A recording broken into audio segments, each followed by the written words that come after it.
안녕하세요. 헌터입니다. 오늘 분석해볼 기업은 SKC입니다.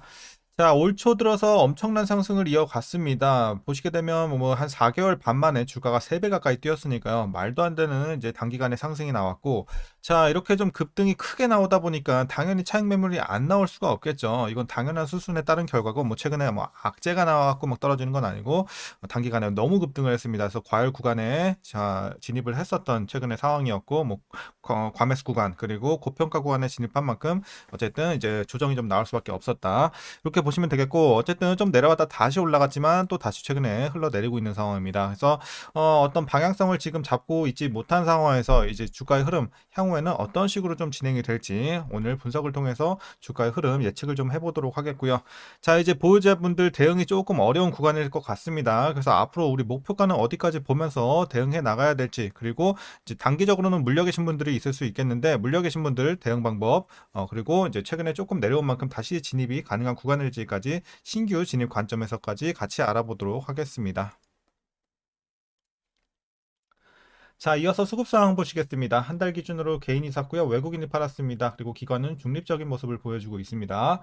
자, 다만 어떤 뚜렷한 막 연일 사고 연일 팔고 이런 스탠스는 보여지고 있지 않아요. 그래서 사고 팔고를 반복을 해주고 있는 와중에 특징은 뭐냐면, 개인은 어쨌든 매도하는 날이 조금 더 많아 보이긴 하지만 매수할 때 크게 들어오죠. 이런 식으로. 그리고 외국인도 마찬가지로 팔고 사고를 반복을 해주고 있지만 매도할 때 굉장히 크게 던지는 모습을 볼 수가 있습니다. 그래서 이제 한 달 수치가 이렇게 기록이 된 거고, 이제 연일 뭐 사고 팔고 이런 움직임은 없다. 이렇게 좀 정리하겠습니다. 자, 이어서 이제 공매도는 여전히 금지가 됐기 때문에 넘어가도록 하겠고요. 바로 재무제표 분석 시작해 보도록 하겠습니다. 2019년도 매출부터 보시겠습니다. 2조 3천, 2조 4천 올라가다 눌립니다. 2조 2천 다시 올라가죠. 2조 3천 또 눌립니다. 1조 5천, 그리고 올해는 다시 상승하면서 2조대. 그래서 이제 업앤다운을 계속 반복을 해주고 있는 조금 불안정한 매출의 모습을 보여주고 있습니다. 다만 그래도 올해 개선을 시작으로 해서 내년 후년에는 일단은 계속해서 우상향 할 것으로 예상치가 나오고 있습니다. 자, 영업이익 보도록 하겠습니다. 1300, 2000, 4000까지 가파르게 올랐고 크게 꺾입니다. 반토막이 더 난 1800, 그리고 마이너스까지 기록을 했던 작년이었고, 올해도 마이너스 그 폭은 줄여가지만 여전히 적자는 유지가 될 것으로 보여지고 있고, 본격적인 연간 턴어라운드는 내년부터 기대를 해보면 좋을 것 같습니다. 자, 다만 이제 단기 순이익도 마찬가지로 폭을 줄여가고 있는 상황이지만 어쨌든 내년까지는 마이너스가 소폭 좀 유지가 될 것으로 보여지고 있습니다. 그래도 개선하고 있다, 개선이 시작이 되고 있다 올해부터, 이렇게 좀 그래도 긍정적으로는 볼 수는 있겠습니다. 자, 이어서 이제 분기별로 전년 대비 영업이익 한번 비교해 보면요. 1분기는 마이너스 200에서 마이너스 700, 이제 적자가 깊어진 매우 안 좋은 상황이었고요. 2분기 마이너스 300에서 마이너스 400, 마찬가지로 적자는 깊어지고 있습니다. 그리고 3분기 마이너스 400에서 마이너스 200, 드디어 전년 대비 개선되는 건 이제 하반기부터 시작이 되네요. 3분기, 그리고 4분기는 마이너스 1000에서 27, 드디어 분기별로 봤을 때는 자, 흑자 전환이 처음으로 진행이 되고 있습니다. 그래서 하반기부터는 전년 대비 실적이 크게 올라가는 구간이다, 이렇게 보시면 될 것 같습니다. 상반기는 좀 아쉽지만요. 자, 그리고 이어서 부채 비율 보도록 하겠습니다. 자, 130, 180, 170, 180, 170 전반적으로 100 후반대에서 유지가 되고 있었고, 올해는 더 올라가면서 190대까지 올라갑니다. 그리고 앞으로도 200대 진입하면서 꾸준하게 상승 흐름은 진행이 될 것으로 보여지고 있어서 부채 비율은 좀 아쉬운 상황입니다. 이제 아무래도 설비 투자에 너무 많이 지금 비용이 들어가다 보니까 이제 부채 부담이 좀 계속해서 커지고 있는 상황입니다. 그래서 재무 건전성은 좀 악화가 되고 있다 보시면 되겠고요. 자, 이어서 ROE 보도록 하겠습니다. 3, 2. 자, 과거에 좋지 못했지만 10일 바로 두 자릿수 진입을 했었고요. 자, 다시 꺾이면서 이제 마이너스까지 내려갔던 상황, 그리고 올해는 마이너스 폭을 줄여가고 있고 내년까지도 계속 줄여는 가고 있는 모습을 보여주고 있습니다. 하지만 여전히 빨간불이라는 거 좀 아쉬운 상황입니다. 자, EPS도 마찬가지 흐름으로 보시면 되겠습니다. 개선은 되고 있으나 여전히 마이너스, 좀 아쉬운 상황입니다. 자, 그리고 또 아쉬운 건 이제 배당이 없죠. 일단 작년하고 작년에 배당이 없었고 올해도 배당은 안 할 것으로 예상이 나오고 있고, 하게 된다면 내년부터는 조금 할 수는 있겠지만 뭐 배당금이 크진 않은 규모로 보여지고 있습니다. 자, 이어서 이제 현재 자, 순이익이 이제 마이너스기 때문에 PER은 산출이 되고 있지 않고 PBR은 3.9배 나오고 있습니다. 그리고 현재 주가 밸류에이션 상황은요.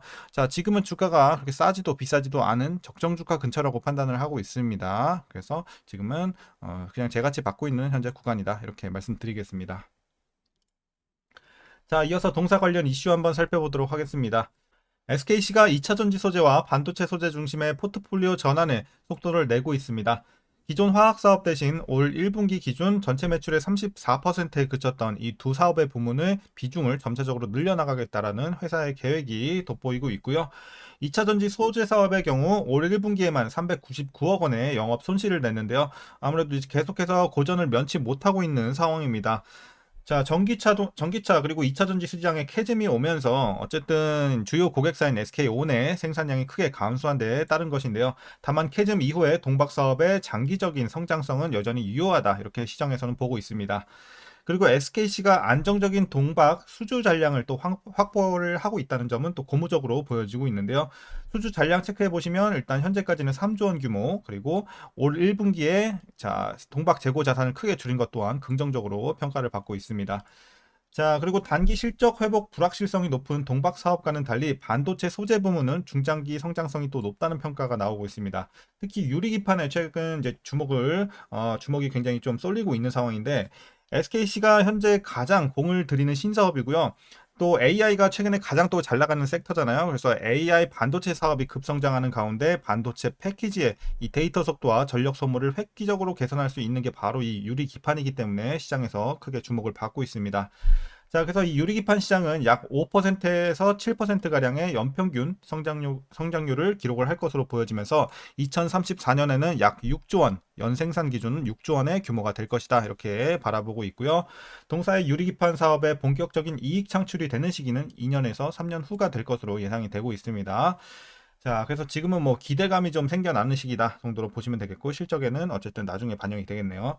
자, 그럼 이제 마지막 이슈입니다. SKC의 반도체 유리기판 업체 앱솔리스는 미국에서 제정한 반도체 법에 따라 미국 정부로부터 7,500만 달러의 보조금을 받게 될 전망입니다. 그래서 이런 것들이 이제 과거에 호재로 좀 나와줬고요. 아마 5월 달 말인가 요 이슈가 나왔던 걸로 기억합니다. 자, 어쨌든 이 중 4천만 달러는 올해 안에 수령을 하게 되고요. 이는 현재까지 반도체 지원 보조금 수령 업체 중 가장 높은 수준이라는 점에서 또 좋아 보입니다. 자, 그리고 회사는 향후 대규모 라인 증설 시 추가적으로 이제 보조금 신청을 하면서 투자비 절감할 예정에 있고요. 또한 연결 자회사인 ISC도 본격적인 체질 개선과 신사업 확보 등을 통해서 실적 개선이 기대되는 점은 긍정적으로 보여지고 있습니다. 자, 최근 이슈는 이 정도로 정리하겠습니다. 그럼 이제 여러분들 마지막으로 투자 전략 설명드리면서 영상 마무리하겠습니다. 자, 먼저 신규 진입 관점에서는 반대 의견 드리도록 하겠습니다. 물론 지금 들어가서 막 엄청 위험하다 이런 느낌은 없지만 들어갈 만한 메리트가 좀 큰 가격대는 아니라고 판단을 하고 있습니다. 물론 여전히 이제 최근에 좀 내려오긴 했지만 여전히 좀 아쉬운 주가의 상황이다라고 말씀드리겠습니다. 그래서 메리트가 있는 구간은 아니라는 관점.